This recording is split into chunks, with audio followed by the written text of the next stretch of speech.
আমাদের ভারতে কখনোই সমান কাজে সমান মজুরি মেয়েরা পায়নি। এটা একটা ধারণা যেটা সংবিধানে আছে, যেটা আইনে আছে, কিন্তু ঘটনায় কখনো ঘটেনি। আমাদের চারপাশে লড়ছেন নারীরা, নেই নারী পুরুষ সমান মজুরি, আছে হাজার বঞ্চনা, আছে সরকারি অবহেলা, অসাম্য বঞ্চনার বিরুদ্ধে লড়াই। সেই লড়াই বঞ্চনার কথা উঠে এলো লেখিকার কথাই।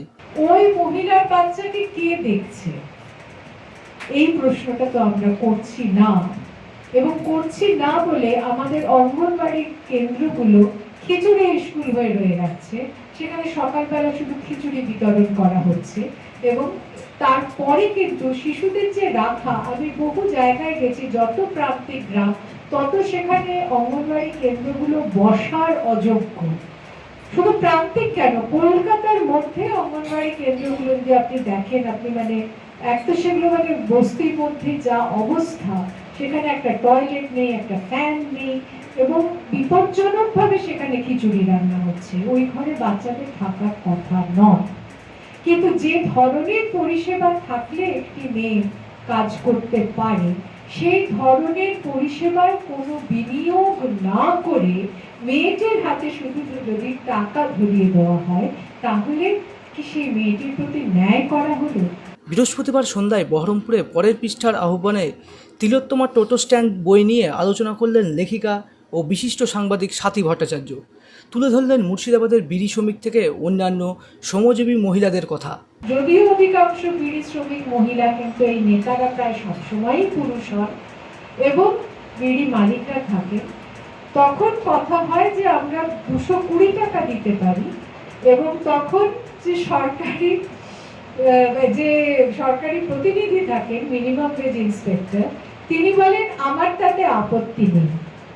এবার ভেবে দেখুন যে সরকার ঘোষিত আইন অনুসারে তার 272 টাকা পাওয়ার কথা, সেখানে দাঁড়িয়ে বলছে আমার 220 টাকায় আপত্তি নেই।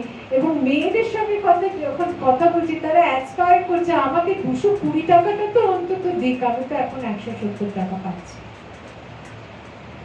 মানে আইনের সঙ্গে আর যা ঘটছে তার সঙ্গে বিন্দুমাত্র কোনো সিনক্রোনাইজেশন, এটা কোনো মিল নেই। শুধু বই নিয়ে আলোচনায় নয়, লেখিকা তুলে ধরলেন ভবিষ্যতের প্রশ্নও।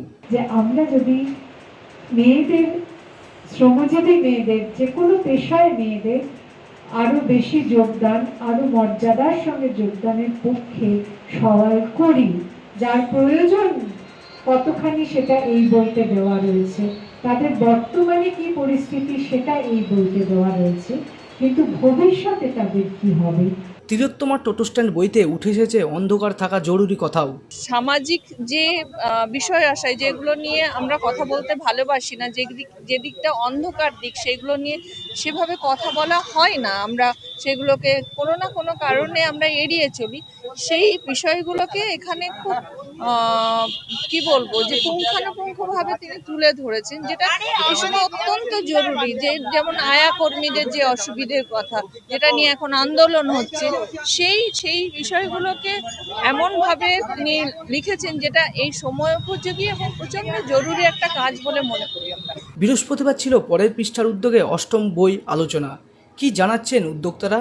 শ্রমজীবী মেয়েদের লেখা, কারণ এটা মার্চ মাস, আন্তর্জাতিক নারী দিবসের মাস, সেই জন্য 8ই মার্চ আমাদের বিভিন্ন কারণে আমরা আলোচনাটা করতে পারিনি, 14 তারিখে ডেট করার পরেও পারিনি, এবং আজকে এই সবশেষে আমরা আফটার অল মার্চ মাসের মধ্যেই আজকে আমরা 26 তারিখে ছুটির দিন দেখে আমাদের এই আলোচনাটা আজকে আমরা সেরে নিলাম, এবং অভূতপূর্ব সাড়া পেয়েছি। সমগ্র বহরমপুরবাসী প্রায় শতাধিক এখানে শ্রোতা এসেছিলেন এবং তার আলোচনা অংশগ্রহণ করেছেন। 3 জন শ্রমজীবী মহিলা যারা টোটো চালক, আমাদের এই শহরে টোটো চালান, তারাও এসেছেন, তাদের অভিজ্ঞতা শেয়ার করেছেন।